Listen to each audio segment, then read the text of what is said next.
Good evening, everyone. Welcome to tonight's Freedom Thinking Community Group, the evening of March the 10th, 2025. It is so nearly Hayley's birthday next month. Yeah, welcome, everyone. I just want to say thank you to everybody who's joined tonight, and thank you to everybody who's watching this on catch up. This is a via donation event. If people wish to make a donation, please do. You can make donations via PayPal at info@freedomthinking.co.uk, or if you wish to make it via bank transfer, drop us an email, info@freedomthinking.co.uk. All the information will be in the description below this video. Yeah, we also take gold, silver, and crypto. People have started attempting to pay us in crypto, apart from we can't seem to be able to get our bloody crypto out. Yeah, banks. So yeah, anybody got any tips on how to get crypto out? We'd love to hear it.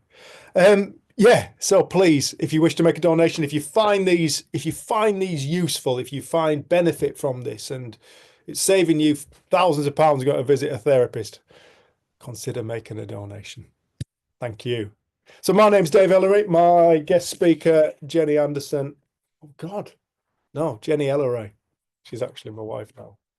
I'm very tired. My daughter's had me up since 3 o'clock this morning, and it was the same the day before that, and it was the same the day before that. And I realized actually the other day that Rusty kept me awake for 3 years. That was my dog who I had before Lucia was born, and I realized I haven't slept a good night's sleep in like coming up a decade. So I'll think back to one really beautiful night when I was driving back from Scotland. And I said to Jen, we're in the van. I said, Jen, I can't drive anymore. Can we pull over? And we're coming to Cumbria as well. We come over the Scottish border into England, into Cumbria. We're at Penrith. We're half an hour from home. And I had to pull over, and I pulled over at Hutton in the forest.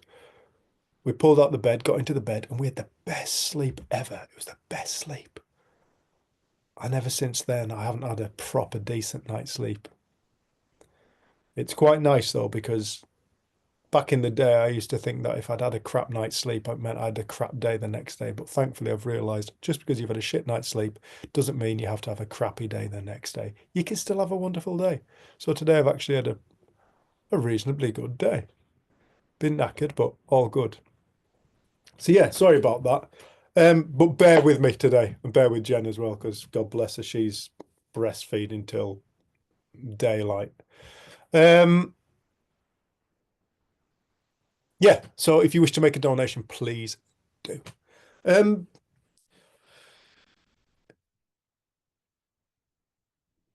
was walking up the drive today. I was getting a bit of firewood off the fell, where we where we stack our logs. Just down the road, we stack our logs, and we keep them on a bit of land that we've got. And as I was walking back up the drive, carrying a load of wood up, the moon was out. It's not quite full. If anybody's seen the moon tonight, it's not quite full. And all the rooks, we have a rookery in our garden. Well, it's actually my cousin's garden, but it's adjoined to our garden. It's the same woodland, really.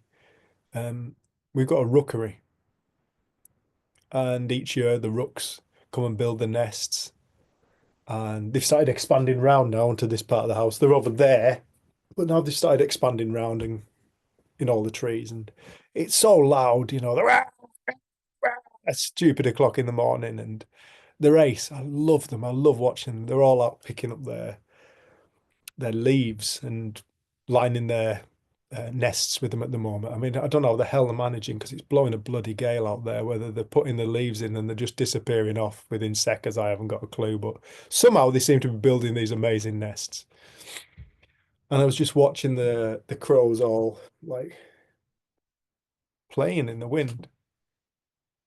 They were just playing in the wind. They're circling round together, and then they're doing this, and then it was just like a murmuration of starlings, but not quite as intricate. But just playing in the wind, just enjoying themselves. And there was no sound. They weren't making a sound. there were just these black crows with the moon behind, the sunset, and it was darkening skies, and just all these black crows just dancing around. And it made me think about, it just made me think about the moment I realized what I realized through the jackdaw that I saw, when I realized that the jackdaw itself was having an experience of life. It's silly, sounds like nothing. But when I realized that the jackdaw was having an experience of life, I realized I'm having an experience of life too. Whatever is within the jackdaw is within me. Whatever is within me is within the jackdaw. Whatever life is, we are that. And it was in that moment that my whole life changed forever, just changed. And I came out of my suffering and I found my peace. And I literally walked on a different world, literally walked on a different world.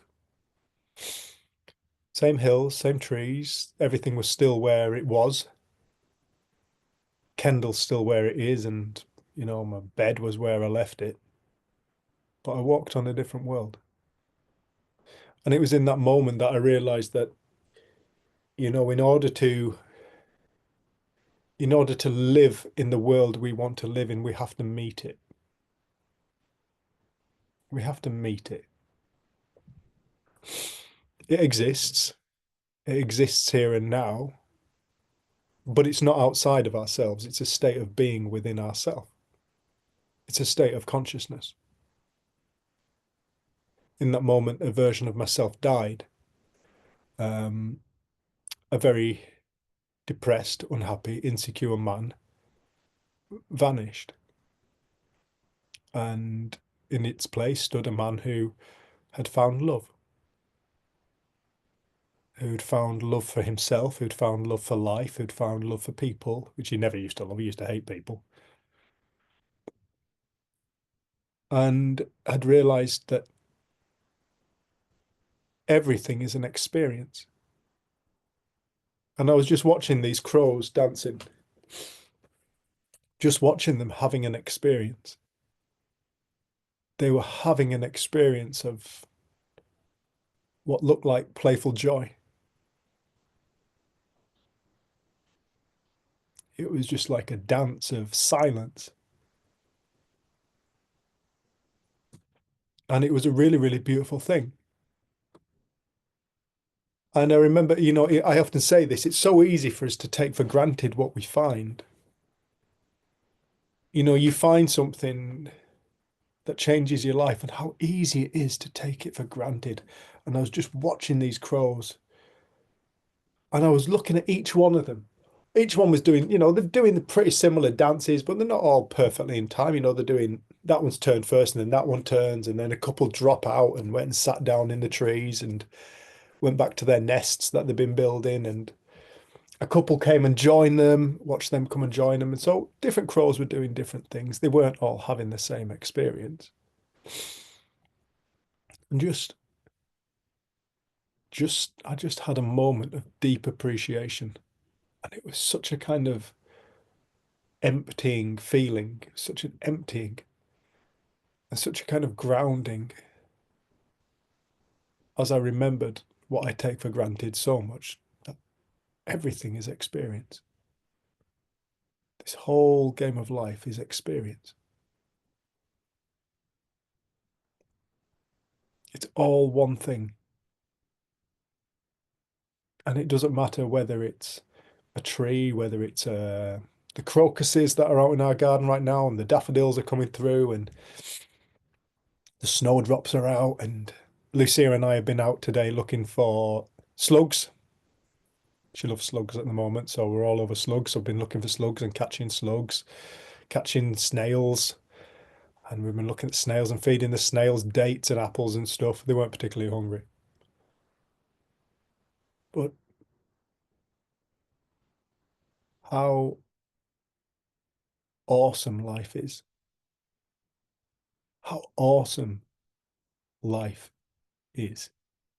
How awesome, whatever it is that lies behind this life, whatever it is that lies behind this experience, whatever it is that lies behind this dimension, behind this reality, something has to be there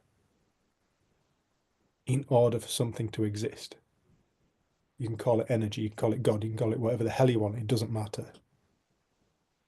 There is a pre-existing force that creates. Physics says this as well now, so this isn't even in the realms of the spiritual claptrap. But just getting to watch these slugs and snails and watching them through Lucia's eyes as she's, their eyes are out, their eyes are out, its eyes are out. I'm like, so it is. Wow, look at that. And then she's there trying to force this piece of apple into its mouth. And I'm like, yeah, be gentle, be gentle. Just watching these two little beings have an experience of being force fed by a 2-year-old human.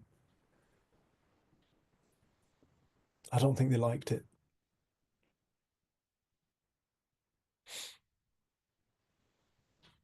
You know, sitting back and having that moment just to take a few moments just to watch those crows, it's like, it was like falling into respect again for something that I take for granted.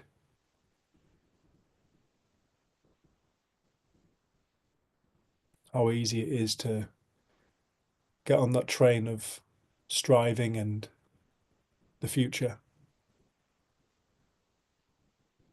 but how all the magic lies in the here and now.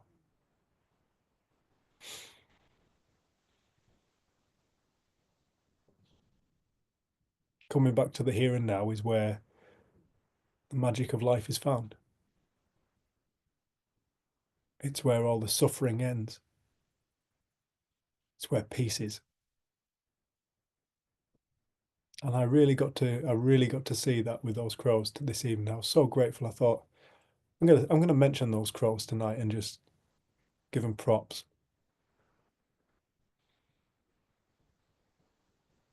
My neighbours, my noisy neighbours.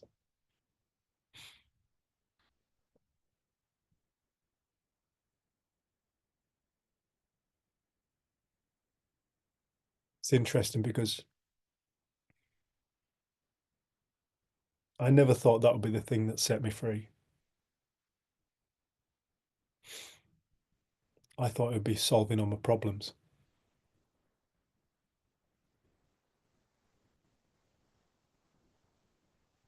I thought I had to solve all my problems in order to be free, but the problem with the problem is they keep coming.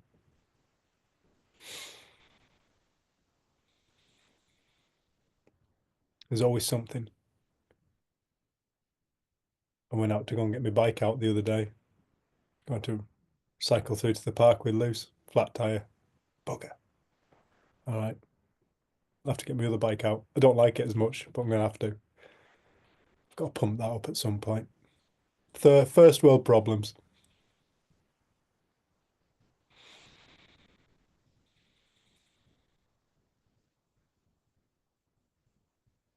Tell you what, when I actually look at my life, I haven't got that many problems. I'm privileged. But I always thought it was my problems I had to solve in order to find my peace. I think the reason why I don't really have that many problems nowadays is because I understand what a problem is. A problem is a perspective of the mind. It's not a fixed thing, it's a fluid thing. It can change in a moment. Something can go from a problem to an opportunity to a memory and a whatever. It can just because it's a fluid thing is because it's an impression of the mind. It's a thought.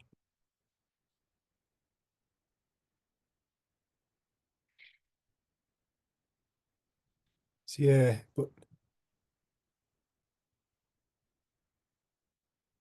having that interaction with that crow that afternoon, was it morning? It's about lunchtime probably. No, it wasn't. It was about 10 o'clock. Sorry, my apologies. About 10 o'clock.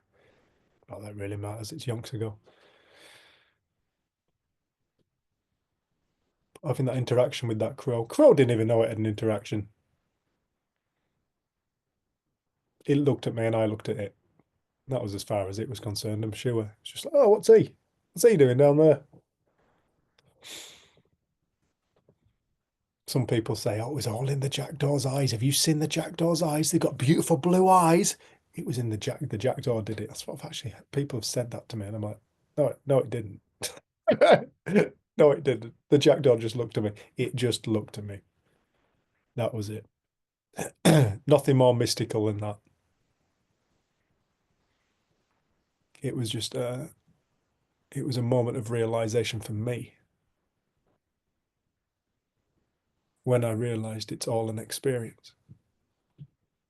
And if the crow's having a different experience to me, if the crow's seeing a different reality to me, then there can't be a fixed objective reality. So therefore, I must be creating it. I must be creating my own depression. I must be creating my own anxiety. I must be creating my I'm not good enough, my insecurities, my worries. I must be creating them. The moment it was seen that I was creating it, it vanished. It collapsed. It collapsed that reality. I saw through it, saw behind it, to the point that everything is created. Everything we experience is a state of consciousness. And what is that state of consciousness? It's us. It's the livingness of life, it's who and what we actually are. It's what the crow is. It's what the crocus is. It's what the daffodil is. It's what the trees are. It's what the slug is. It's what the snail is. It's the livingness of life. It's all an experience. Every single living being on the planet is experiencing reality, its own reality. Every single living being on the planet is creating its own experience of life.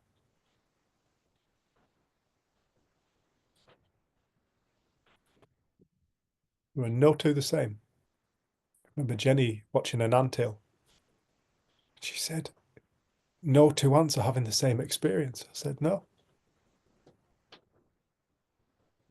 No two ants in an ant nest are having the same experience.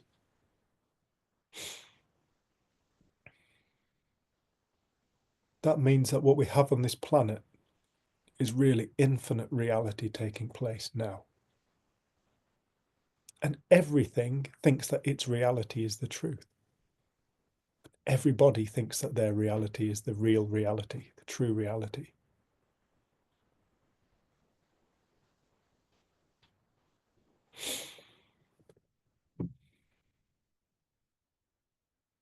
Remember, it put everything into perspective.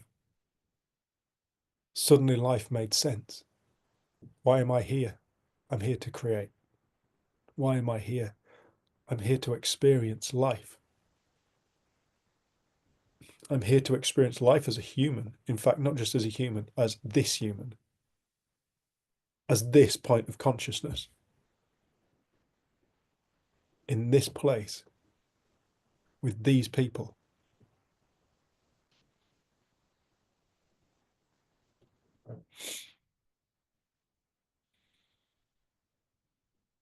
Suddenly there was rationale and reason and purpose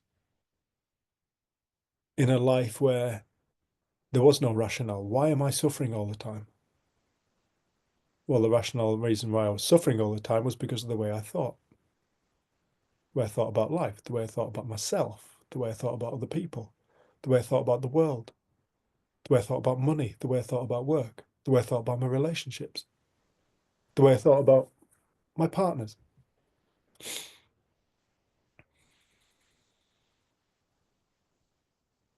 The reason to experience, to be here to experience. The purpose of life is to experience. And when we wake up and we realize that we're creating that experience, whatever we're experiencing, we are creating it. There's nobody else. There's nothing else creating other than consciousness and thought.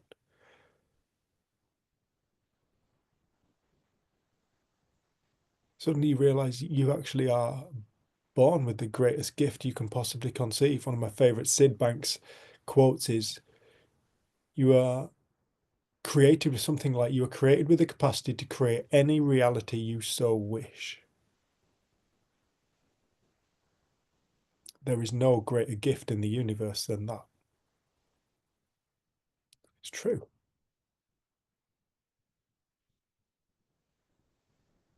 Suddenly the purpose of life is to experience. It's all an experience. I was speaking with a potential client a couple of days ago. And he was speaking about the husband, and he'd had a hard time, he'd seen some horrific things. And she was saying he needs his resilience up. And just towards the end of the call, I said, isn't it interesting? None of these experiences destroyed him. She said, no, they didn't. No. I said, you see, the thing is about resilience, it's always there, but people don't notice it because they're too distracted by how they feel.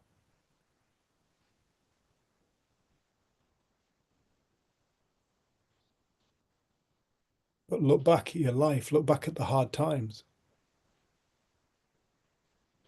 They never destroyed you. You made it.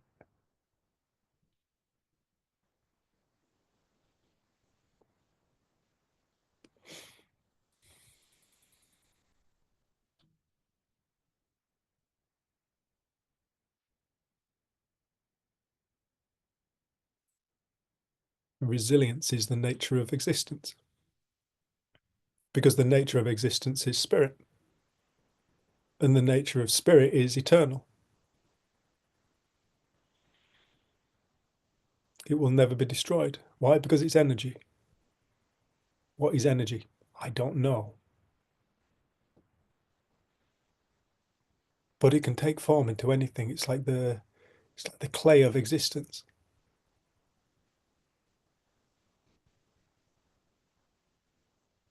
What is thought? The clay of existence. Same thing. When you use the power of thought to create all these different experiences of life, all these different feelings, all these different behaviors, all these different actions.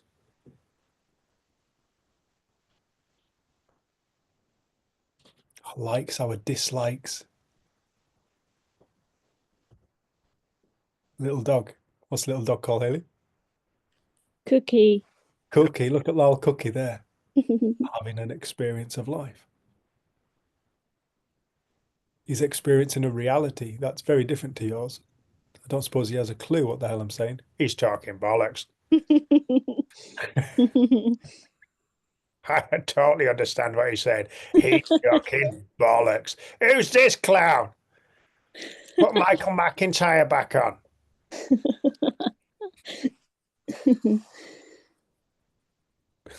Funny. Okay. You know too much, pal. There you go. You see, a living being have an entirely unique expression of existence, of reality. What was your other dog called? Teddy.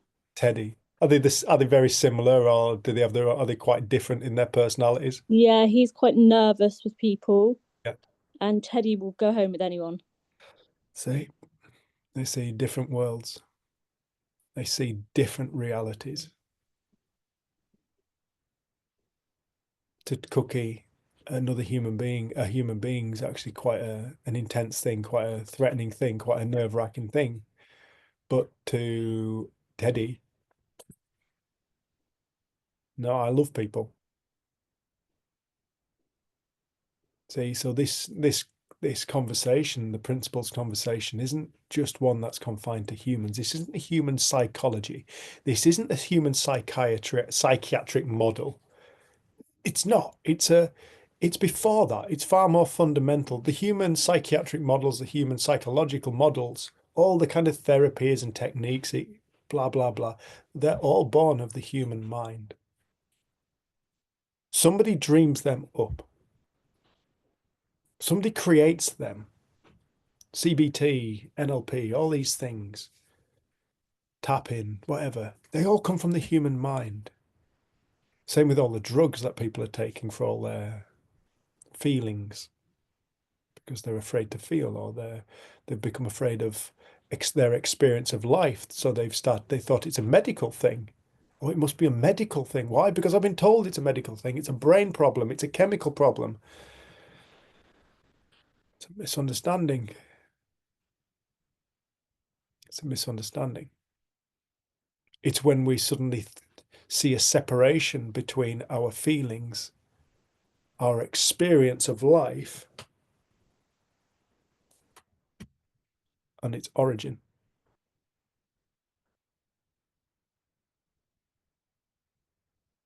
The mind.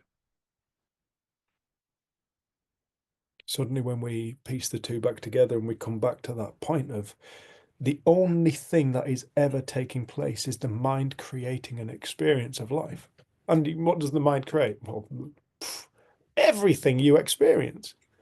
This very call right here, right now, you only hear the words because you're conscious. Whatever these words mean to you, they mean to you. If you're listening to this and you think Dave's talking fucking shit, that's your experience of life. You're entitled to it. It's what you're creating right here, right now. If you're listening to this and you're going, well, I've heard all this before, it's what you're creating. If you're listening to this and it's like, oh, this is really interesting, it's what you're creating. There's no right or wrong in any of it. People are entitled to their own experience of life. It's not my job to change people's experience of life, because I don't know what's best for the next human being. But it's my job to point out how it works. And I hope I can point it out in enough ways that people can, one of these things, somebody go, oh, yeah, all right, I see that. Then they'll start to listen. Guest speakers arrived.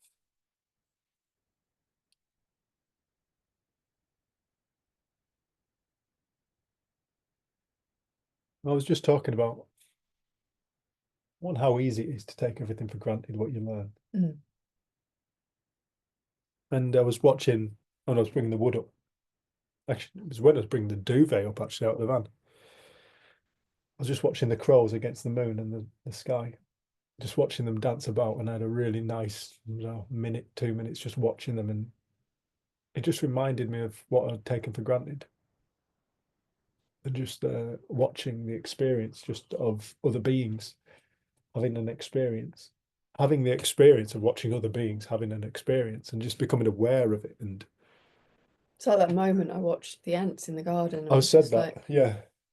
every single one of you is this little separate reality running around, and it's not less or more than mine. It was, yeah, quite humbling, isn't it, when you start to notice that? Yeah, but I was also saying about how, like, I used to think that I had to solve all my problems in order to find my peace. And that was kind of, I was saying, like, you just get over one problem and all of a sudden another problem comes into view. And it's because the mind creates it. The mind isn't going to stop creating, right? People want to stop their mind creating. Get over it. I think also I was going to say, actually, when I first came in, when you talk about the mind, you're not talking about brain. No. And I think it's good to make that distinction, because I think when people hear mind, they hear brain, they hear head. But you're not talking physicality when you talk about the mind. No. So I just thought it's important to make that distinction. Yeah. And when we're talking about mind, we're talking about infinite creative force. Mind, thought, consciousness. 3 words really to describe 3 attributes of the same thing. Just like different characteristics of the same thing. I don't know, probably a crappy analogy. Snail, shell, body, slimy. It's a snail. Ourself. mind, thought, consciousness. Crappy analogy. The We could do snail's that. got mind, thought, consciousness. The snail is mind, thought, consciousness. Yeah. Very tired. Very tired. But no, it was never in. Peace was never found in solving the problem. I think people get an experience of that, like a real life kind of knowing of that, because you can be so wrapped up in a problem and it's consuming you and feeling like it's eating you up. And then for whatever reason, your mind shifts to something else, or you notice something, and suddenly you're in a completely different experience. Nothing's changed, but you feel completely different. Mm. And I think it's really nice to start noticing those moments, because there's clues everywhere for the truth in life. There's clues to the fact that it's within us to create happiness, within us to create sadness. And I think it was cool, like yesterday morning, I got to have a bit of a conversation with Lucia, because she was having an absolute meltdown at about 5:30 in the morning, because she wanted her fairy dress downstairs, which I told her to keep downstairs, but she left it upstairs in your mum and dad's room. It's like, we can't get it, it's in Granny's room, and they're asleep. Granny and Grandad are asleep. And she went on for about half an hour. You went upstairs, and in the end I just said, right, we've got about an hour and a half before everyone gets up. You have got the choice now to have a really nice time with mum while we're waiting, and you can enjoy it. We can have fun, we could do stories, we could do this. Or you can feel miserable and sad the entire time for the next hour and a half until we can get your dress. What do you choose to do? And she was like, have a nice time. I was like, cool, good choice. It means I can have a nice time. And then we just had quite a nice time together, even though I'm not a morning person. But it's interesting because I was so tired and so just wanted to be asleep. But I knew if I started getting agitated, she would up my game. She would up her game. She'd get more agitated. So it's like I saw my choice in that moment of, I can get present with you now in the situation that I'm faced with. We're awake, it's 5:30. There's something that you want that you can't have. And getting present, something comes to mind that's helpful. And it's nice to see that at 2 years old, she's starting to get a feel for there's a power within me to create my own happiness and my own peace and my own misery and my own sadness. There's a power within me, and just start to connect to that, because it's so easy to get lost in the material world. And it's like it feels like it's the weirdest thing. We've watched Lucia go from being such a formless, like just connected joy and in like she was just so present, and she never really cried. She was just waved, everybody smiled, loved everyone. It was just so, to suddenly being like, she gets really raged about things, and she gets, and like she said the other day, I said, why didn't you like that person in the supermarket? She went, didn't like their face. I said, all right, okay. And then she said, she sort of doinked someone when she went past in the trolley with you. And then you said, why do you do that? She went, I like that man. I want him to come to my house.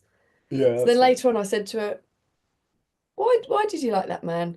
Why did you want him to come to your house? She went, oh, I liked his face and other stuff. I'm just like, it's the weirdest thing seeing this creation of a little character. And I think she's only ever been shown like love and kindness and understanding, and she can be so all of those things, but she can also she's got the most patient human being on the planet for a mother. Like, I don't know anybody, and if my mum and dad say the same, they don't know anybody with the patience that you. I didn't even know patience that you had actually existed on this planet. Am I creating a monster? She's like, oh, people are really patient. I can literally get away with No idea.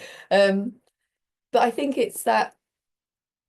I think it really shows me in myself, in Dave, in humanity, the innocence built into our creations.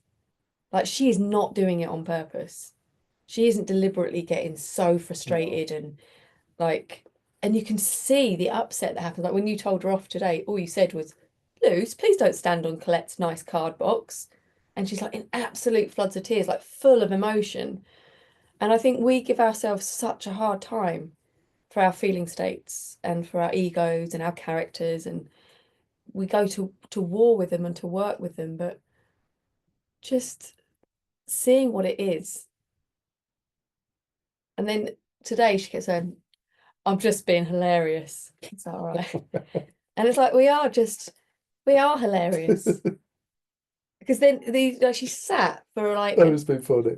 sat for an hour making while I gave her her tea, just making, and she was having the best time. And then I was like, do you want to say goodnight to Granny and Granddad? And she's like, yeah, night. And then I said, do you want to give them one of your special kisses? And she went and gave both of them a kiss, which she never really does. No. And I was like, oh, she turned a It's like corner getting a straight. kiss off Rusty, She's just wasn't in a beautiful mood. And then we got downstairs and I was like, right, we need to put the making stuff down now. We're gonna have a quick bath. And she just went absolutely mental. And it's like, I haven't said you can't finish making, what you're gonna do. But it's like, you are gonna have there's something about there's such quick kind of between different extremes of emotion of a child that can show us how weather, storms can pass through us. They don't mean anything. Like, we can see it doesn't mean anything with a little child. Like, she basically made a tiny little snail out of a piece of pipe cleaner, and then she'd wrapped it in some purple paper, and then she used a whole roll of sellotape. I mean, I was that to stop it from escaping? Yeah, keep it warm, whatever. But it's like, you're really quiet and you're really enjoying that. I don't mind if you use a whole roll of sellotape tonight. I'm just going to kind of pretend I haven't noticed. But just the fact that we are adults now, and we're like, our problems really need the attention, and this tantrum or this meltdown is totally appropriate to what's in front of me. With her, we're like, you're making a slug out of sellotape. It's not that important to get in the bath. But to her, it's her absolute everything. It is really important. It's her entire reality. She's lost in a little world of her own.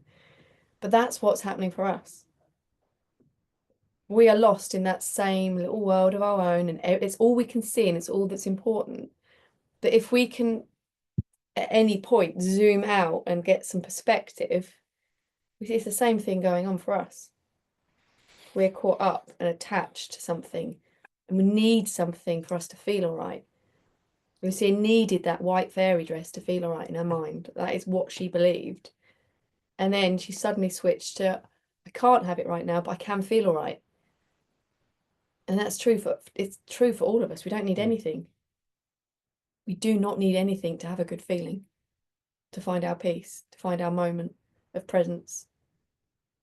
And it's not to say don't have things, but it's like we don't need things to be all right. Our okayness, our stillness is within us in every single moment. And in the same way that Lucia can go in and out of it, in and out of it, we can do that too. But we have more awareness. We can have a bit more understanding now. Like, well, we do go in and out of it, don't we? We just don't tend to notice it so much. but I think we think it means something. And it seems to, like, we can stay in it a lot longer. Yeah. Like, we can hold a depressed mood or an anxious mood for we stretch it out over a period of time because there's all the judgment around it. Yeah.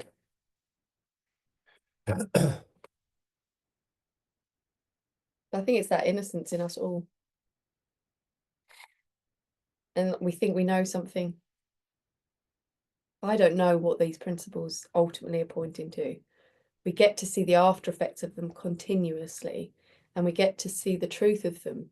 If we look for it, we'll notice it, and they'll continually teach us.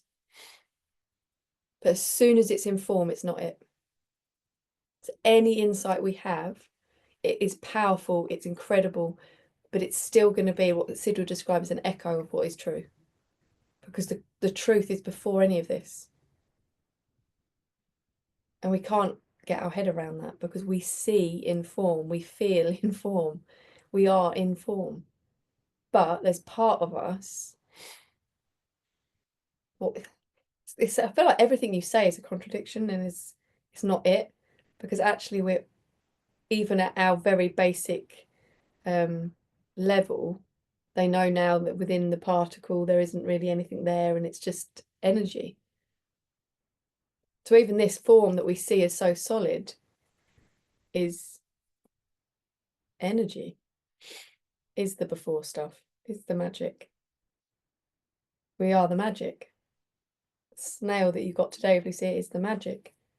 It was a beautiful snail. This life is magical. Mm. But we take it for granted. And then we start with the principles and we have these huge shifts and we're so grateful for what we've seen. And it's helped so much. We feel so grateful. And then we get our new normal.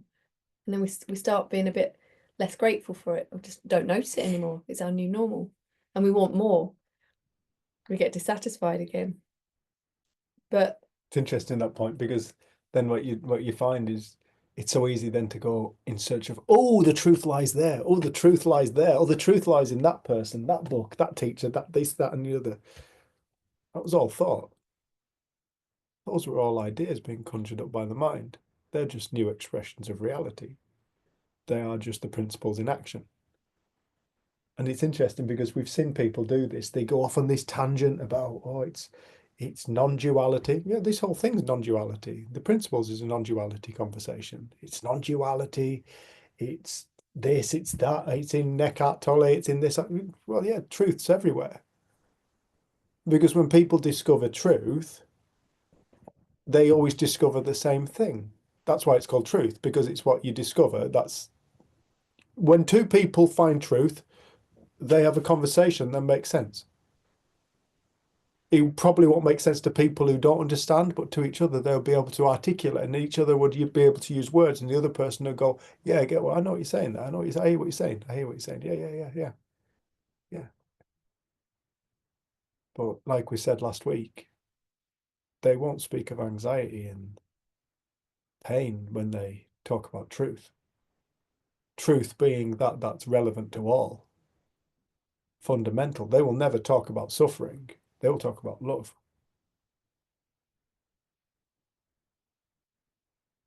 They'll talk about love. They'll talk about unity, singularity, illusion, freedom.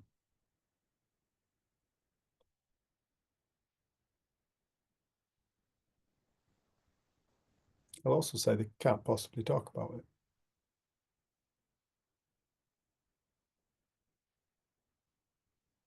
That's why quite often when you have these calls, the thing that's heard the most is often just the silence. Because it's in the silence that really, that's when truth is at its closest.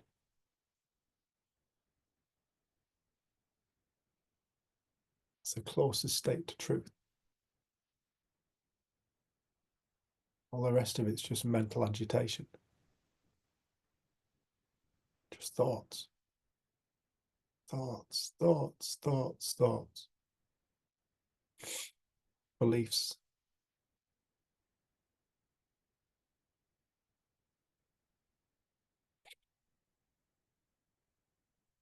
interesting what you were saying about when we kind of take it for granted, we can then start thinking it's somewhere else.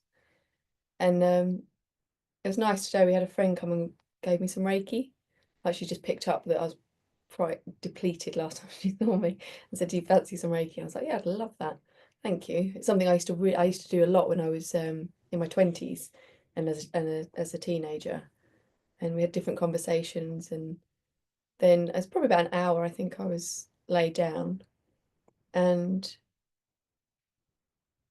some of the stuff that was coming to me was about some of the shamanic work I've done before the principles, and different healing courses and different kind of modalities. There's just loads of stuff, really. And then afterwards, the lady was saying to me, "And I really see you as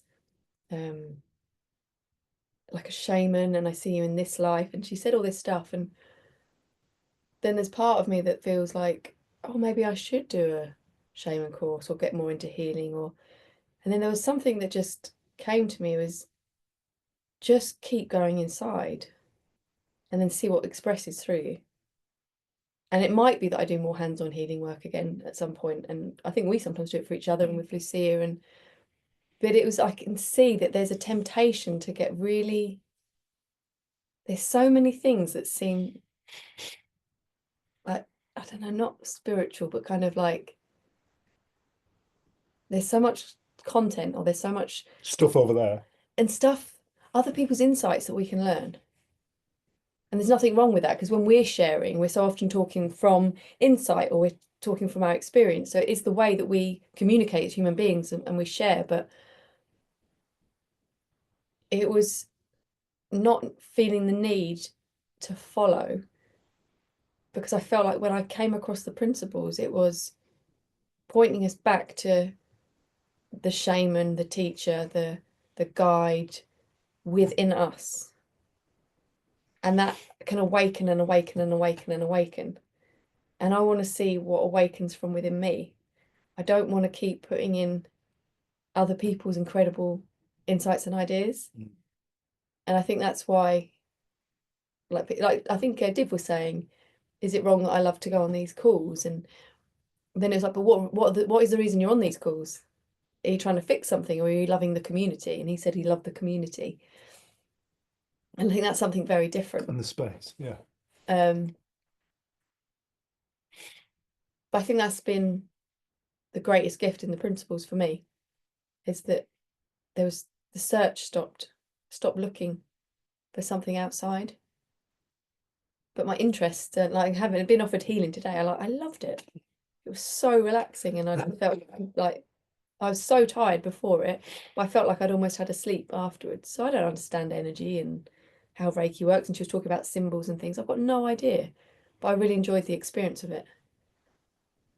So this isn't about telling people not to do things, but it was just a fascinating point where I felt myself getting like, oh, maybe I should go off and do this course, or maybe I'm going to become one of these, or do that, or. And then something just said to me, just keep going inside of what's present always. Keep going to the stillness, see what comes up. And it might be that from that stillness it comes up, I do want to do a course. Like we met someone yesterday who said, I'm going off to do this course. I don't even really know why I'm doing it. She said, but there was something about the woman, when I connected with her, made me think I want to go and do this course with you, some kind of, can't remember what she said it was about. Similar shamanic kind of thing, wasn't it? Yeah. But I think that's it. This is our life. What do we want to do? Yeah. What do we want to experience? Do you want to create? What do you want to create? Like, how do you want to live? This is it. This is it. I feel like so many of us wait. We're waiting for something. But like, no, this is it right now. I have a theory about that. About waiting. About the waiting that people do in life. And I'm sure it comes from fear of death. Like, people put off doing what they truly want to do in life because they're afraid of dying. And the problem with being afraid of dying is it means you don't confront it, you don't acknowledge it, you don't look at it, you don't incorporate it into your life. You know, the temporary nature of everything. And the moment you are afraid of life, you will never ponder it, you'll never consider it, you won't allow it to kind of teach you. And in doing so, you kind of create this illusion that you've got forever in this form. I'll do that when I retire. You know, when I retire, how many times a year? When I've retired, I'm going to do this traveling. I'm going to do this. I'm going to do, when I've got that, I'm going to do this. I'm going to do that. And it's like people put their lives off for this imaginary time. And then how many people do I know who, when they actually retire within a year, they're dead? Not being morbid or anything, but how many people have worked their entire frigging life doing something they didn't thoroughly enjoy in order to have this wonderful time when we retire? What a fucking con. They come to retire and it's game over. Going home. Didn't get to do it. This is the thing. It's like you and I said when we got together, we said we're living our retirement throughout our lives, didn't we? We do a pretty good job of that. We do. Because we're like a retired couple. Like a retired old couple. But it's like we do all the things that we want to do as best we can. Like, if we want to go away, we're going to go away. Let's do it. you know, but the thing is, you and I basically just like a nice, quiet, simple life, really, don't we? We're quite fortunate like that. We don't need all this glamorous shit in order to be okay. We're all right. We're all right wherever we are. People ask me, where do you live, Dave? Where are you local? I go, I don't know. I don't know where I live. Am I local? I'm on Earth. All right. But we're all right because we found the solidity of life. It's funny because we entered a competition to win the Amaze house that was in Coniston because we saw the photo of it. I'm like, Oh, we yeah. love Coniston. Then I kept saying to Dave, I'd want to sell it. I wouldn't want to live in a house that big. I wouldn't have to clean it. I wouldn't have to do this. And you were like, oh, it'd be cool to live in it for a bit. But Yeah. it was just so fun. My first thought was, wouldn't want to clean that. And the idea of having a static or a cabin, I'm like, cool, it's all on one floor. Yeah. Like everything's just The there Hoover Flex will reach all of it. everywhere. Yeah. Perfect. Sorry, Dan, you've got your hand up. Daniel-san. It's all right. I just wanted to add on that live until work until retirement and then get into retirement and not experiencing it.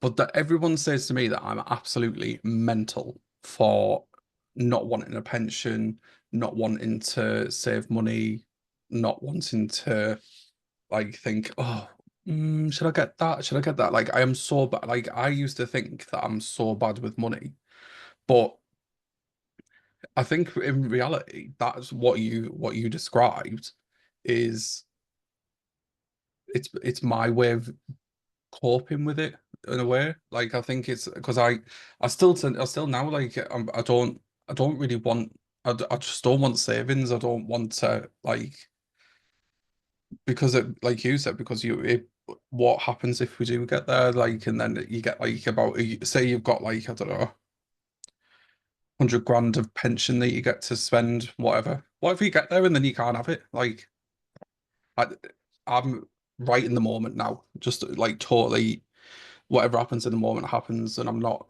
like I can't think of anything worse than having all of this like working doing something shit for the rest of your life than to retire and not even see it. Like my dad did that and he died and it was just like it wasn't fair and I'm not having that and I strongly urge everybody else to just do what makes you happy. Totally, man. Totally. You know, We've got friends, haven't we? That what's it? I was Is the gonna say- monitor on? yeah, Is there somebody monitoring the monitor? yeah, it's just because it's cold in there. She got a big blanket. She feels like a peace of mind, and it's taken a lot off her mind. The idea that she, her husband's pension. Is it? It's just a friend. Oh, But that's taken like she now feels like she can like live and enjoy life because they've got this pension that she feels is going to look after them. And we know people that kind of haven't got any of that stuff, sort of similar age to us, who are like totally freaked out. Oh my God, what am I going to do when I get to retirement age? So it's so interesting to see like you've actually like, well, I just want to live for today. I don't want to have all this saving that I might not ever get to spend. But it's you've got someone else who's got that same situation. Actually, they haven't got a pension, they haven't got anything to spend, and they're absolutely freaking out and missing the now. So it's not about anything in the world of form, it's what occurs to us about it. So they can find freedom in it, or we could find security in something. But all of that stuff, again, is like after. it's an Like illusion, isn't it? The illusion of security, the illusion of financial It's like your mum's saying security. her pension was like cut by a Yeah. huge amount. Like she had this pension she'd paid into, and then they Yeah. just cut it in half or something. As long as we have this financial system, here I am, is me voicing my big gob Personal opinions. As long as we have a corrupt financial system, corrupt, why is it corrupt? What do I mean by that? It's manipulable. People manipulate. People talk about the economy like it's a force of nature, like it's a weather front coming in. Oh, here's coming a recession in off the Atlantic. No, the economy is not a force of nature. It's man-made. It's man-controlled. It is not running away. It is not got its own life living it. It's completely made up. So yeah, as long as we've got as long as we've got an unscrupulous frigging system that is prepared to cut people's pensions in half like that, I used to work with a fella, he had a good pension. He lived in a frigging shed. He lost the lot in 2008. Lost the lot. Lost all of it. All his savings went. Disappeared. Did he get a penny of it back? No, he lived in a shed. Actual shed. An actual shed. He was one of the nicest big men shed. you could meet. I don't know. He just said, I live in a shed.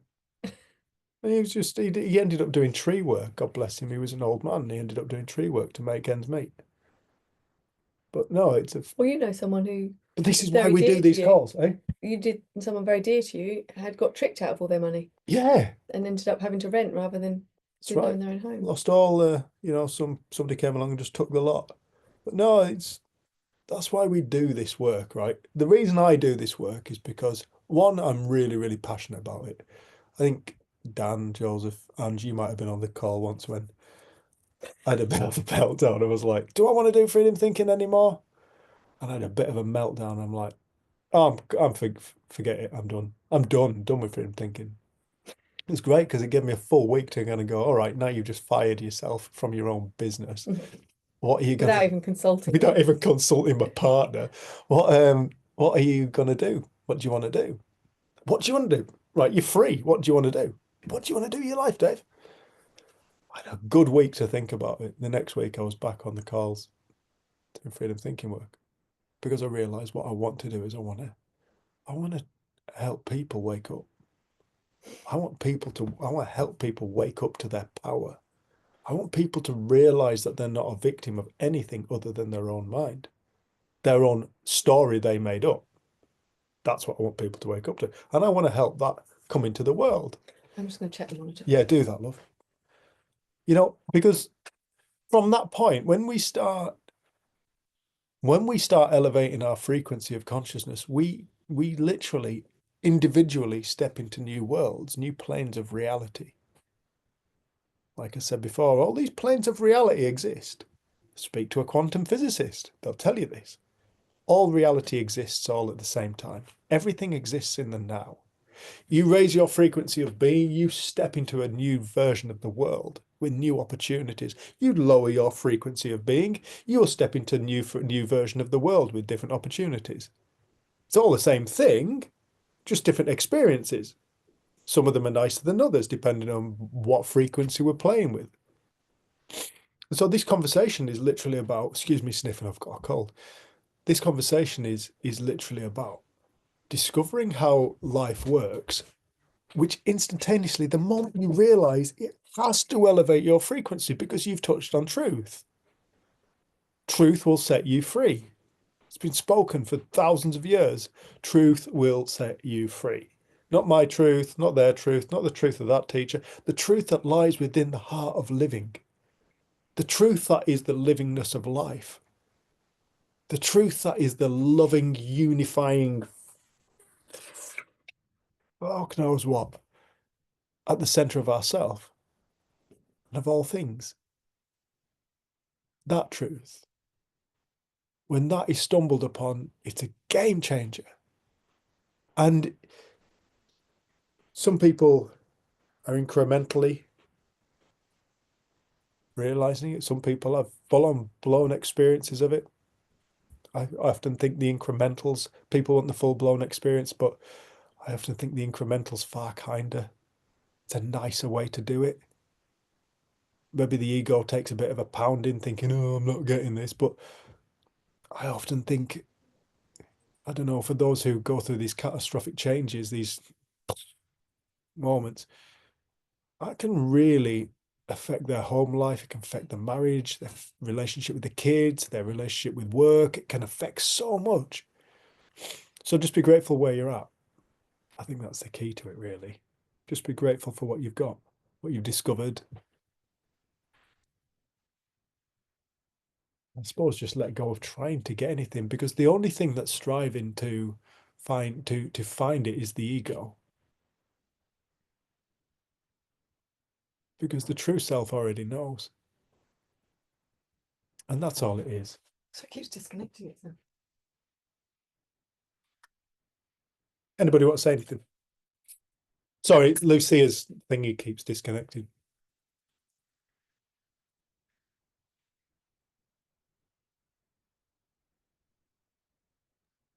I've got nothing interesting, Cool. unfortunately. That's all right.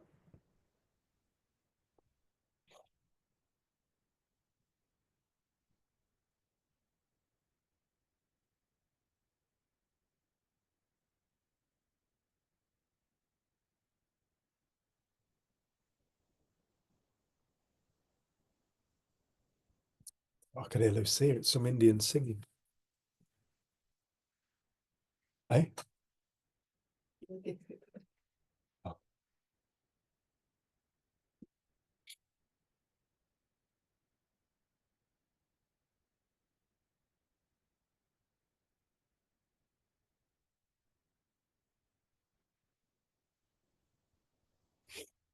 Anything you want to say?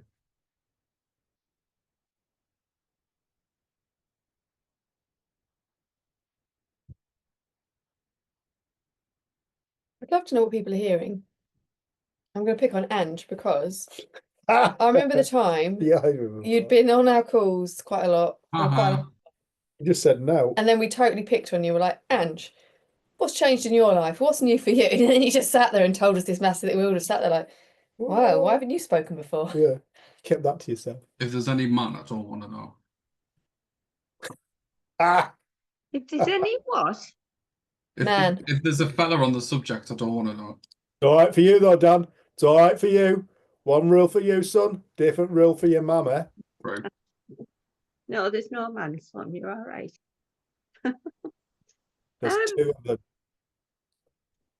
No, I don't really say very much on these now because I just have no real major issues anymore in my life. When you were talking about Deb right at the beginning, then you were on about your sleep and stuff, and sleep used to be a big thing for me. I used to hate waking up in the middle of the night and be always checking the clock and looking at it and thinking, oh God, you've only got 3 hours before you have to be up. And it was a major thing and it would really wind me up. And now I really look forward to it if I wake up because I know at some point I will go back to sleep. But it just things don't bother me like they used to anymore. I don't know, I sit and I listen to you and totally agree with everything that you say. My life is just wonderful now. Yes, I get the ups and the downs and I get really like I still get anxious over things and that, but I just know it's gonna pass and it doesn't bother me like it used to. So I know when I very first came on here, every blooming week I had something to complain about. I mean, the way my life was going, and like Dan at the moment, Dan and Alex, they're like looking for somewhere like to live. And I remember when, well, they're saying that they're moving house, they're looking for somewhere to move a house. And I remember when I was like in the ups and downs of Marsh being poorly and moving house, I didn't know what I was going to do. And listening to you both, and you were talking about, you know, that at some point your life it'll be mapped out for you. And I just thought, right, just sit back and don't do anything. Just see what happens. And like within a weekend, I don't know how it worked out. I got a job, I got a new house. It's just been amazing. And I sort of do that in my life now. I just wait. If something is worrying me or something I need or whatever, I just sit back and wait. And if it doesn't come, it doesn't come. And I think that's now with Dan, with him and Alex wanting to move house. They're sort of looking for houses, but can't find ones that they're interested in. I'm just wanting him to just like sit back and wait because something will happen. Correct. I think he sort of knows that, going by like the way that my life has spanned out. I've got just the most amazing life now, and I never in a month of Sundays thought that would happen. And I just think that Dan can do that himself as well. Just be patient and wait. Now, no, patience isn't his thing. It isn't, son. He'd look like that. It isn't. No, there's a whole section on the Freedom Thinking YouTube about Dan's impatience. That's true. But yeah, so I don't really comment because there's nothing really for me to say. I just love listening to everybody, and it's just being in amongst us and listening to everybody and what they have to say. I've got nothing to say because my life is just amazing now. I've got nothing to say. I've got nothing to say, but my life's amazing. Oh, it is. As I say, I still get the ups and downs and everything, but I don't feed into them anymore. It's just a waste of time. I do get caught up, but I know it's going to pass, and that's how I live my life now. I have an amazing life, I really do. I do volunteering 3-4 days a week in the dementia group, social groups, and look after. I still care for my mum as well. It's just a lovely place to be. Never in a month of Sundays thought I'd be like this ever 3-4 years ago. Yeah, I think when we first spoke, like, you were afraid of so much, Mm. and there's so much fear. And I just remember the time you came on and you were just like glowing, and you'd had your hair cut, and you were like, I've been attached to my hair, and I've just had a haircut and I love it. And like, you just shed years, and it was like such a, it's probably online somewhere. I wouldn't know which. Will be somewhere, I'd have thought. But it was like years ago, wasn't it? God, you look like a different person. Yeah. Like lit up from within. Yeah. But still, it's nice sometimes to share that, because I think this is a conversation that can really help people come out of suffering. But it's not about fixing anything. No. And I think the fact that you have a beautiful life, but you still love the conversation, and still listen, and still kind of have insight is lovely. I think some people think they have to be in a really bad space to get benefit, but actually, Yeah, that's a bit of a trap, that, isn't it?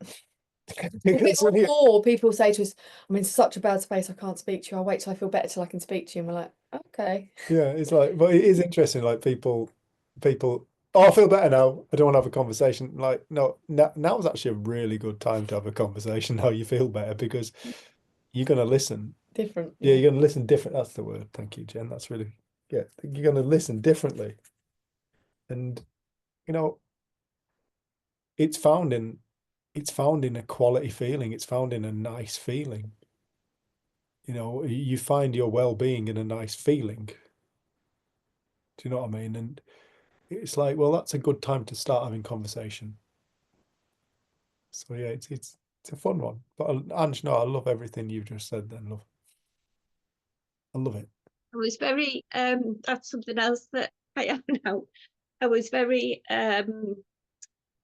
yes, I'll do that for you. Even if I didn't want to do something, I would always want to please everybody. That was the main thing about me. I was always like, yeah, of course I'll do that. Even if it meant it was hurting me in whatever way. And now it's just like, no, if I'm not going to do anything, I don't want to do it. And yes, I know you need to pull that face, son. Yesterday, Dan said to me, oh, you're going to come and have a look at these houses up the back road. And I was like, no. And he was going, oh, come on, Mum. He said, I might die tomorrow. I said, I don't want to come, son. I don't want to. And then I was thinking, should I not be, or if he does die tomorrow? And then anyway, I didn't in the end. But it's just like, if I want to do something, I will. If I don't, I won't. And nothing bad has become of that. I always used to think everybody would hate me. Do you know what I mean? But I think, well, if they do, they do. It's got nothing to do with me. You know, it's just amazing now. And I'm just pleased to be part of this group. Yeah, we're pleased to have you, love. We're pleased you're part of this group.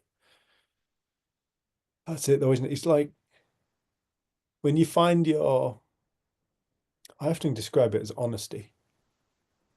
Like, I always think honesty is one of the least used superpowers the human being possesses. Like, sometimes clients will come and work with us and they'll tell us stuff. They'll have a marital problem. They'll tell us stuff and we'll be like, have you said that to your wife or your husband? And they'll go, oh, no, no, no. Why not? I think if you were to tell them that, that would clear up an awful lot of your problems. You know, the problem is you've both got a bit of a story running about one another. That's all it is. But because you don't communicate, you're not honest with one another. You're just creating monsters out of each other. I love that when we had a couple come up and they didn't really come up for that reason and we didn't really know there was anything going on. Yeah. And we just spoke about the principles. There was a few specific things, but nothing to do with the relationship really. More to do with work, wasn't it? Yeah. And then when Dave's mum and dad were at Viva, this couple went up to him and said, Jen and Dave saved our marriage. You've got no idea. And we're like, what? So then since then we've had the conversation and there was something that shifted because when they were here and their minds got quieter and quieter and they were learning about the nature of life, suddenly they started having all these conversations with each other and like reconnected in a way. It was amazing because it wasn't on their list of things that they came for. Yeah. But suddenly it saved a marriage that was on its way out. Yeah. Like I remember when you and I got together and you'd split with Rudy. Oh, I don't even know if you'd split with Rudy. I can't even remember at this point. But I just remember saying to you, look, whatever happens, I said, if you want to be with Rudy, please go and be with Rudy. I said, if you want to be with me, be with me. If you want to be on your own, be on your own. I said, but just do me a favor and do yourself a favor. I said, just be honest with yourself. Because if you're honest with yourself, you're honest with the world. And the world will know how to deal with the honesty. You see, but so many people, they're not honest. They don't speak how they feel. They're not honest with people. They're, you know, like you were describing just then, Ange, when, you know, what would people think if I was to actually do what I truly want to do in my life? If I actually said that to that person, you know, what would they think? And, you know, it's a bit of a trap. It's a trap we get ourselves into. But the thing is about honesty, it's like people are very quick to be dishonest.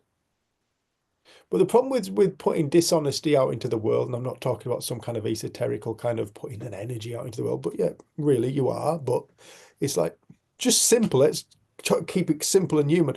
You speak dishonesty to another person. Say you may say you're perfectly happy to do something you're not. Okay, now what is that person going to do? They're going to act upon your words, and you're going to end up doing something you don't want to do. Okay. Now, it's not that person's fault that you ended up doing what you don't want to do, but it's because we spoke of dishonesty. You know, and honesty is one of the greatest superpowers. Honesty, I can think of a couple right now, if they just got honest, they'd be saving themselves thousands of pounds in solicitors' fees. Thousands and thousands and thousands. Their savings are getting absolutely, they'll have no savings. I don't even know if they'll have savings by now. Who? I'm not saying, I can't say. People I know. I thought of it. Yeah. No, they have still got savings. Oh, all right. They're doing Okay. very well then. But if they could just have an honest conversation. Yeah, some of the conversations we've had with each of them, you're like, you just had that with each other rather than using solicitors' letters. Yeah. This would have Which been are actually sorted, falsehoods anyway. like years ago. Yeah, you'd have solved this years ago. You'd still be friends. But you're being dishonest. You're being dishonest because you're scared of what the other person's going to think of you. I can't let him think I'm weak. I can't let her think I'm weak. I can't let her off the hook for what she did. But if she told him half the stuff of why she did what she did and how she actually feels now about it and what she's learned from it, he would see her differently. But they're not honest. You know, an And honest... it makes you feel awful. at that time, when you're dishonest to yourself, it makes you feel awful.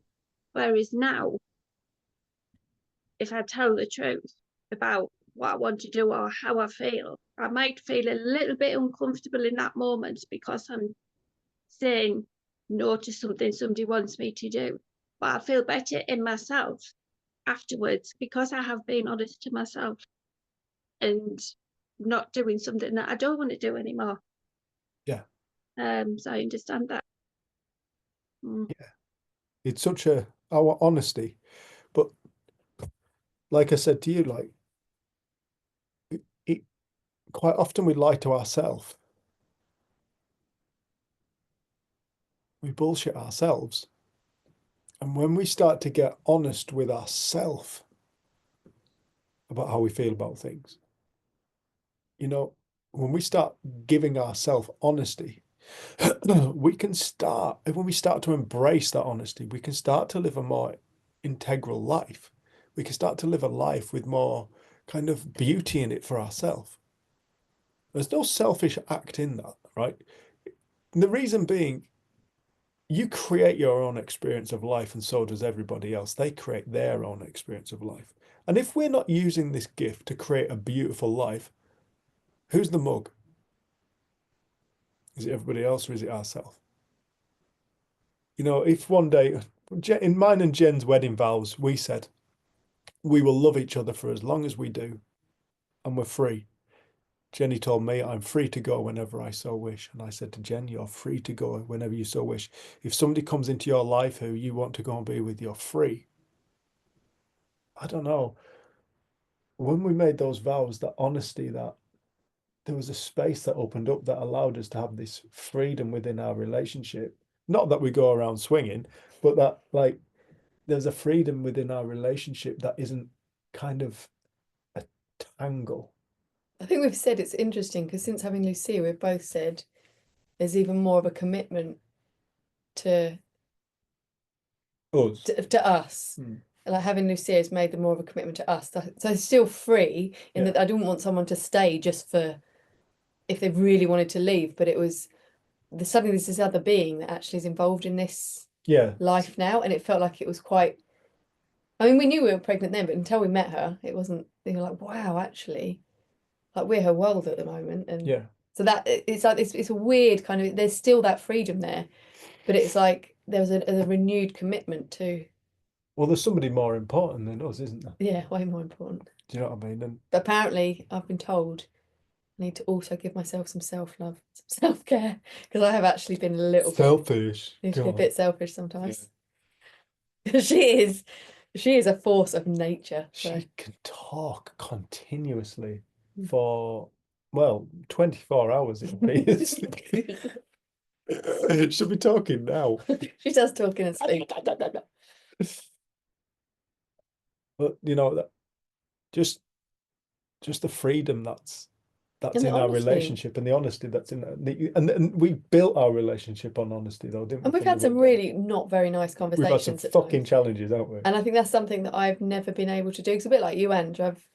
Even after coming across the principles, I didn't really see it as like, I definitely found my voice more, but there was so much thinking about pleasing people and wanting people to like me and saying yes for the wrong reasons. Whereas now I feel like sometimes I will do things I don't want to do, but I'm pretty honest about the fact I'm doing it and I don't really want to be doing it. Like, so there's an honesty there, but I'm happy sometimes to be like, right, I will compromise and do this, but it's not on my top list. Like when I've come metal detecting. Oh, I knew you were going to say that. I knew you were going to say that. Well, I quite like it now, but it's like there's other times I'm like, that's the first thing that came to my mind. She's thinking about metal detecting. Keep you company, but it's not the metal detector. How kind was that? Just fair one. Yeah. But it was new for me because one of the things you said, which I've suddenly realised is true of everyone, I don't get subtlety. I can't read between the lines. I'm not a mind reader. If you need me to know, you have to tell me. And I realised, wow, how much of my life do I spend with other people just thinking they should know?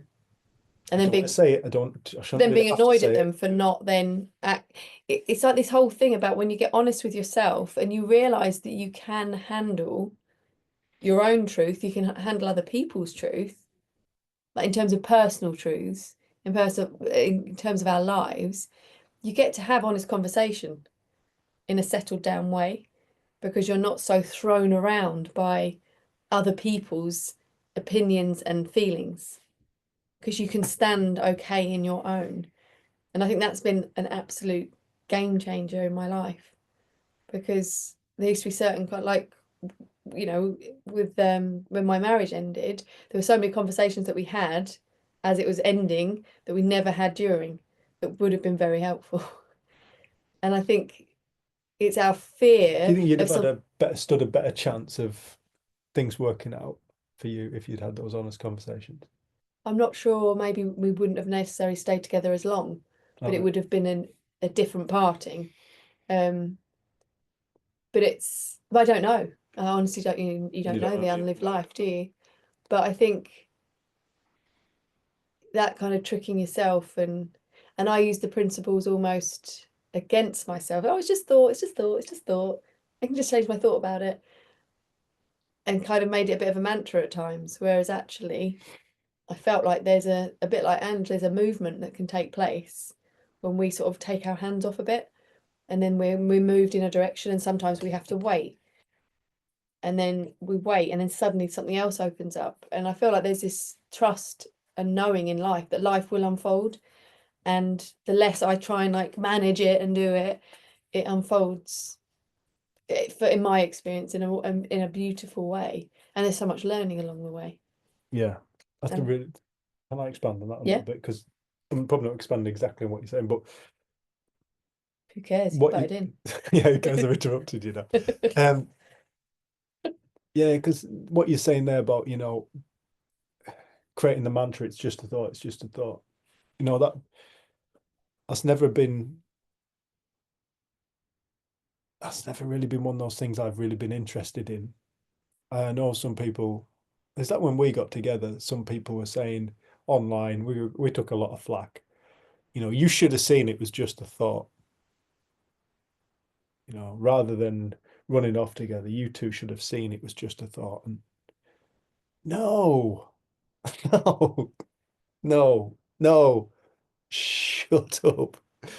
Shut up. That's not the way it works.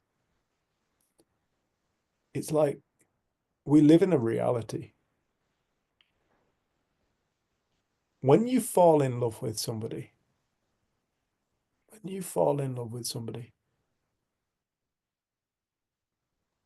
it's not really an intellectual pursuit.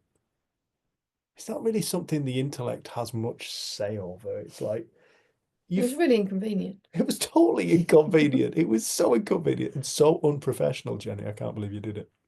But Why isn't it unprofessional for you? well, I was just a Tree session. tree surgeon. Tree surgeon should have expected to do that. It's not an intellectual pursuit.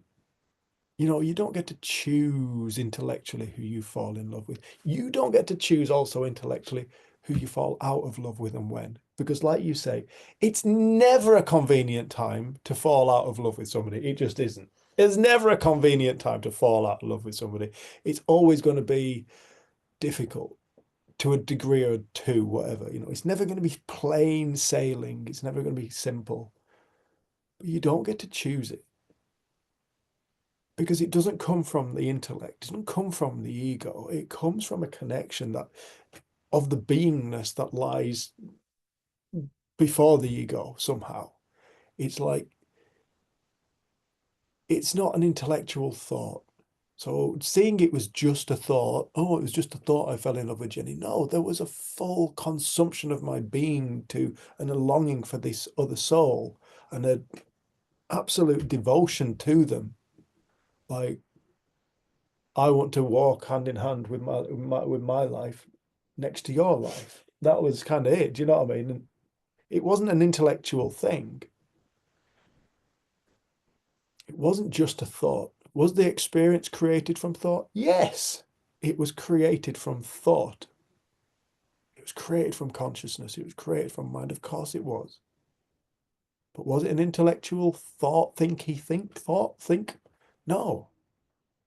Check it in with yourself. Check in with yourself. When you fall in love with people, is it rational? Sometimes is it even convenient? No, a lot of the time it isn't convenient. You know, I remember when I split with my wife because I found somebody else. I remember this bloke just saying to me, it's the most useful thing. You're not the first, David, you certainly won't be the last. You know, I'm not the first person on the planet to inconveniently find somebody else attractive or fall in love with somebody else.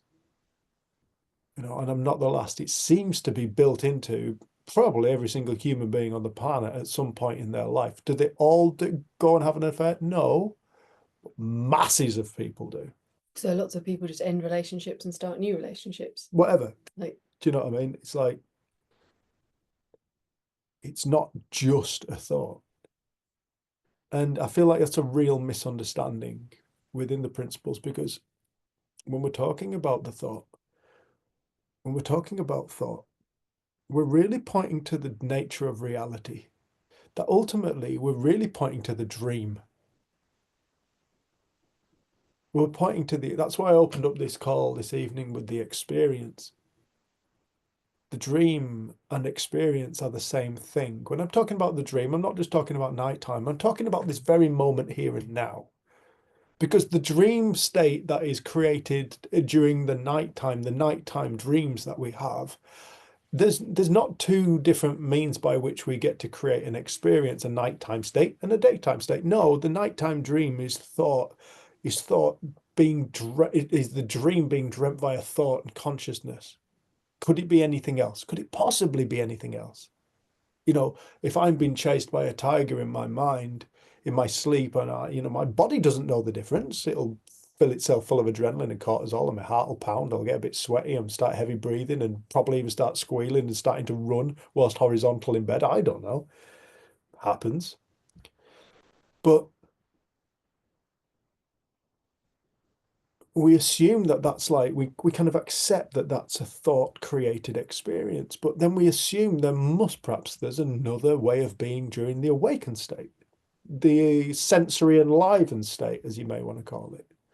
So we kind of have this idea that, or perhaps we never considered the idea that there isn't two ways of creating experience. You know, when I have dreams, sometimes they're so real. So real. They're as real as this very moment right here, right now. But I say that this state, this reality is more real. Why? Because I'm awake. Well, I'm awake, aren't I? So this reality must be more real because I'm awake. But is it? Or is it really the same thing with the senses enlivened? You see, I can still dream stories about people. Oh, Jenny's a pain in the ass today. Wow, she's properly off on one. You know, and 10 minutes later, look at her and go, bless her. I haven't really looked at you today. Oh yeah, morning, afternoon, whatever, evening.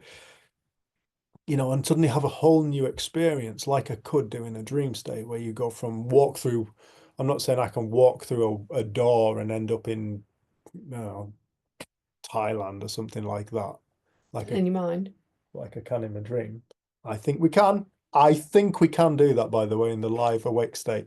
We just have to attune and align to it. We have to align with that reality. It exists. All possibilities exist. So yeah, we're really pointing not to the thinking, the thought. We're pointing to the dream. You see, if you notice the thought, you notice a potential. If you notice the dream, you notice the infinite potential. If you notice the dream, you notice the space in which reality is housed. All reality is housed within the dream. And we're pointing to where reality is housed within the dream, within the consciousness, within the state of being that you would call myself. Where's the dream coming from? It's coming from me. What's this me shit? And then we probably go to, well, me, it's Dave, isn't it? And it's 45 and dad and blah, blah, blah. No, it's all a story. That's just a story you tell yourself. You change your name. I was nearly called James. Last year was 44. Next year, before this year, I'll be 46.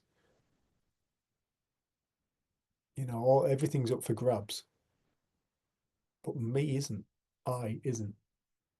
And I is the space from which the dream comes. Whatever I is, that spiritual, infinite potential self, that really has no identity, but is just so perfect. It's just unspeakable. How can you describe something that doesn't have identity other than infinity? But in this dimension, we play the game of limitation, separation, and identity. That's cool. Absolutely perfect. Perfect. It's great. It's great. It's how we play the game. But we're pointing to not the thinking, not the thinky thoughts. We're pointing to the mad force called that we give the name, we give a word to this creative energy. We give a name to this creative fact. We give a name to this creative force that courses through and is all existence. And we call it thought. And the moment we call it thought, we suddenly attribute it to a brain. We suddenly go, oh, I know what we're talking about here. I have no idea what thought is. I have no idea what thought is. I've studied it now for 12 years, is it? Oh, no. Yeah, 12 years. 12 years coming up. I am no closer to knowing what thought is, but I am fully aware that I can never know what thought is, because to know it is to create a concept. And thought is not a concept.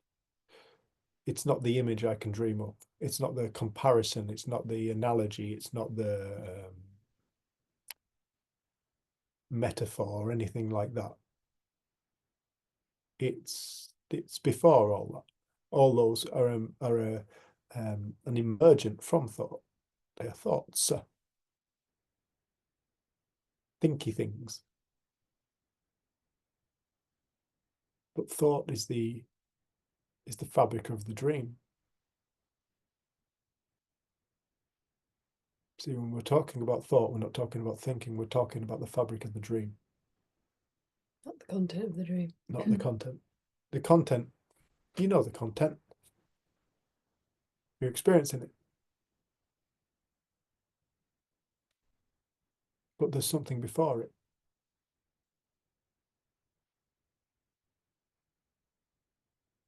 And it's who you are. It's the real you. It's the real me. It's the real us. It's the real we. Maybe one day we'll truly see. Never was us. Only we. A rapper.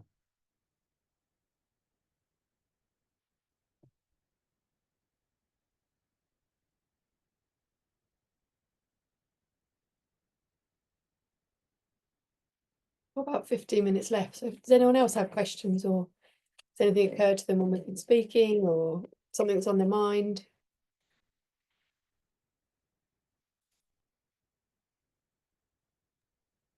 I think I'm just gonna reiterate what my mum said, really. It's just nice to, I think, it's nice that like I know that like I'm quite vocal about like just what's going on and that, which I think it helps in a way. But yeah, I'm just grateful for the community as well, I think.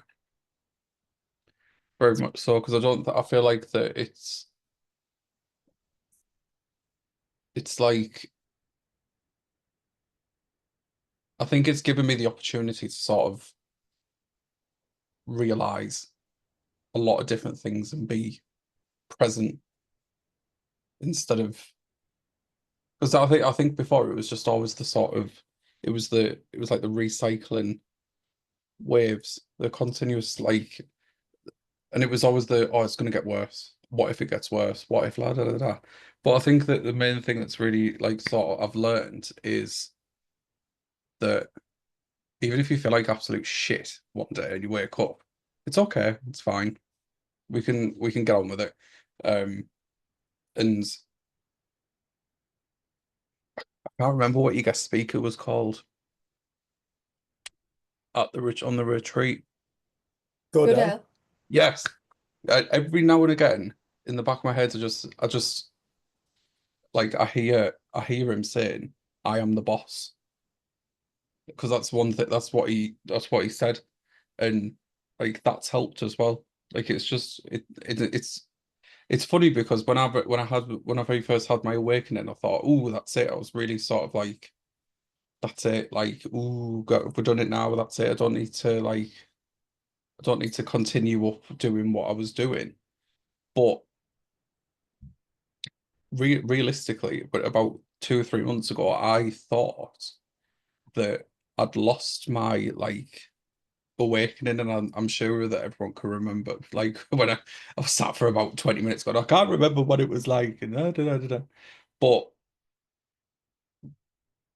I think it was Colin that said like I haven't like you never once you understand that you are the boss, it just never gets worse. Like you get the feeling of you'll still get the feeling of anxiety, and you'll still get the feeling of sadness, but it never gets worse. It's just like it's the thought that makes it worse, kind of thing. Like because it's like the over exaggeration of the circle of doom as such, I think. Yeah. Yeah, I'm just grateful. I'm just grateful to be here. I enjoy it. Yeah. I'm just reiterating what my mum said, really, with a little bit of bullshit in the end. Love it, man. Love it. I love it. It's a difficult thing to explain, though, isn't it? And this was like last week, and you were struggling to articulate, and I was saying, but that's the best. That's when people are struggling to articulate, that's when you know people have really seen stuff. You know, it's not an intellectual concept. It's like you see these people struggling to spit out the words, and you're like, yeah, that's it. That's it.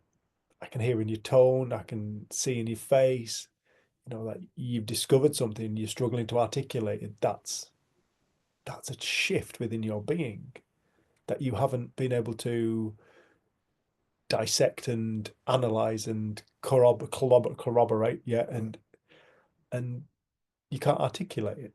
At some point, you kind of learn words to kind of guide yourself to articulate it. It'll never be the actual thing. And no, Dan, it's I love having you on here, man. It's cool. You and your mum bring an awful lot to this. But you're right, it's a cool group. Oh, you're recording. Move size. What? It normally says it on that side that it's recording, but it's saying it on that side. Where's it saying it there? Oh yeah. I think didn't put me on top of that, sorry. I think another thing that was oh shit, what was I gonna say? It's gone. Sorry, if it comes back, I'll put me on top. That's what thought will do. It's not static.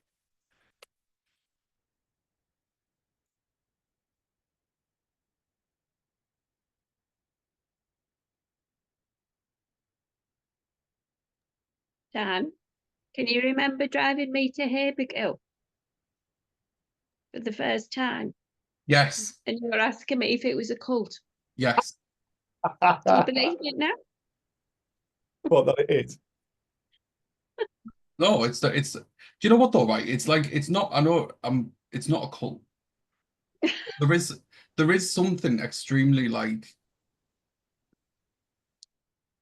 it's like extremely special about it. Like it's like I know this is gonna sound so ridiculous, but when like if I ever explain to people what it feels like. The best way that I can say it is like it's like a group of people that have like an extra power, like, but it's an extra power that everybody has, but they don't know it, kind of thing. So it's like what's it? What I can't. It's like an elite like version of humanity in a way, but like there was a woman at work before, like where I used to work, and she said to me, she was like, "Well, what's it like?" And I said, it's like being able to live your life as a normal person, but you have this sort of weird, not weird, like I think the exact words were you have this sort of special understanding,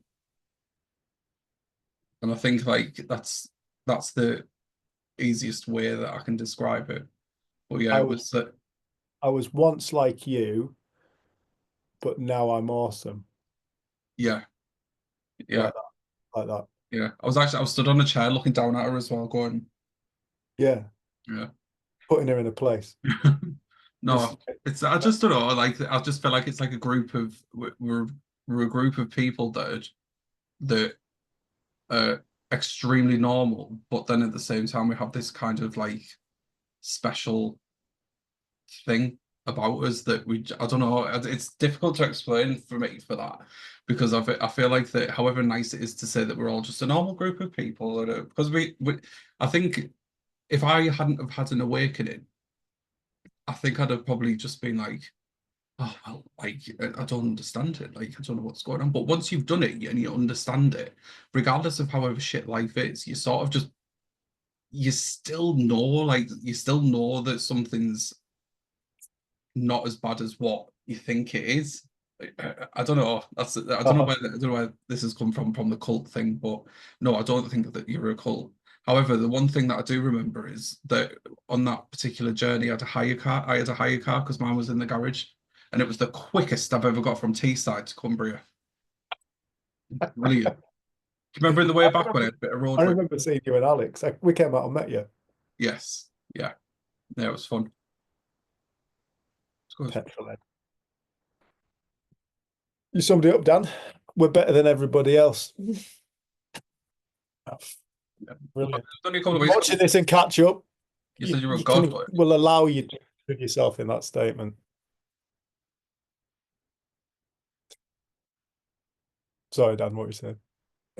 no, what was that? What was it? Wasn't it like I think it was about a month and a half ago where you opened up and you said, "I am great and I've done this," and well, I can't remember where it was, but I watched that back and I said to Alex, I was like, "This is like we'll just watch this, like it's so funny," and I paused it before you said, "Oh, I'm only joking," and he said, "Is that what it's really like?" I went, "Yeah." We all sit here and go, "Hello, Dave." I missed that one. It was when somebody asked, "Do we ever get angry?" Yeah. Right now. If you ever want to watch it back, you were wearing a hat. Was that? Yeah. Thanks, Dan. I did wonder if I'd taken the piss a bit too much for that one or not, but Like sometimes when we're with like friends and things, I'm like, I have to interrupt. But no, he is joking because sometimes you forget to tell people that you've had the joke. that's the funniest part. That's the funniest one, though, isn't it? Those are the funniest ones. When, yeah, I know I've got a bit of a sick sense of humour, really. You're a role model now For who? for a child. Hopefully, going to get you. She's She's going to outsmart you. she's already I outsmarted thought me. she's fine. I think she's my role model. I feel like today I've probably modelled myself more on her than she has on me.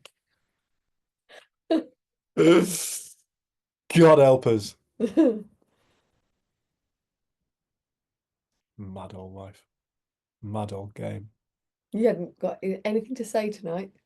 You were so tired. So tired. You didn't know you could be able to do community group. No, but I do know that it's like Dan was just saying, it's like We say you it know most it's weeks. bollocks, don't You're you? normally exhausted. Like, oh, I've got nothing to say, and then I'm Yeah. like, you've literally talked for 40 minutes straight. Yeah.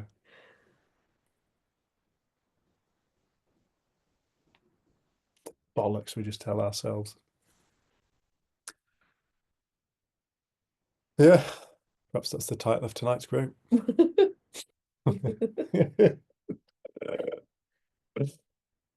write it down. What a load of bollocks. Ch- Cookie said that. Who's Cookie? Cookie's the dog. That'll be my beautiful dog. He said that. Yeah, he said He's that. gone to sleep now. I bored him to death. Yeah, that's it. He's gone to sleep. Look. Well, he's woken up now. Dorothy Rusty. Yeah. Oh wow. Oh hello. Oh God, he's saying that again. Can you not show me them? This Bet is- he's not. I bet he's not got a, what are they called now? Not a CBR, CRB. DRB. DBS. Bet he hasn't got a DBS. He's not allowed. Only 9 years old. Hello. I think one of the when we lost Rusty, like it was, both of us were so devastated. Like it was awful. That first week was really long, really Yeah, difficult. it's killer, wasn't it? But one of the things I was really sad about is that we would I ever hear the Rusty voice again, because it was like it's a soundtrack of our life was the Rusty voice, and like You said Rusty was funny and I'm not. well, I said you were funnier as Rusty. It wasn't me, that was Rusty. Yeah, Rusty I channeled. channeled Rusty. But it is nice to hear the Rusty voice again. Rusty was the most un-PC being on the planet. Like when we got married, he was my best man, and obviously has to do a speech. And so he was going to propose a roast. And he was going to roast everybody in the tent. I said, I got up at 4 o'clock in the morning, and I was just getting download after download of what I could say about each person. It just flowed out. I wrote them all down. Then it was Rusty filming Rusty saying all these like really offensive things about everybody. And I played it to your dad because your dad's got a sick sense of humor. He's a school teacher, primary school teacher, and he's a head teacher. And I think because he spent so long trying to be good, he's like, he really appreciates a good sick joke.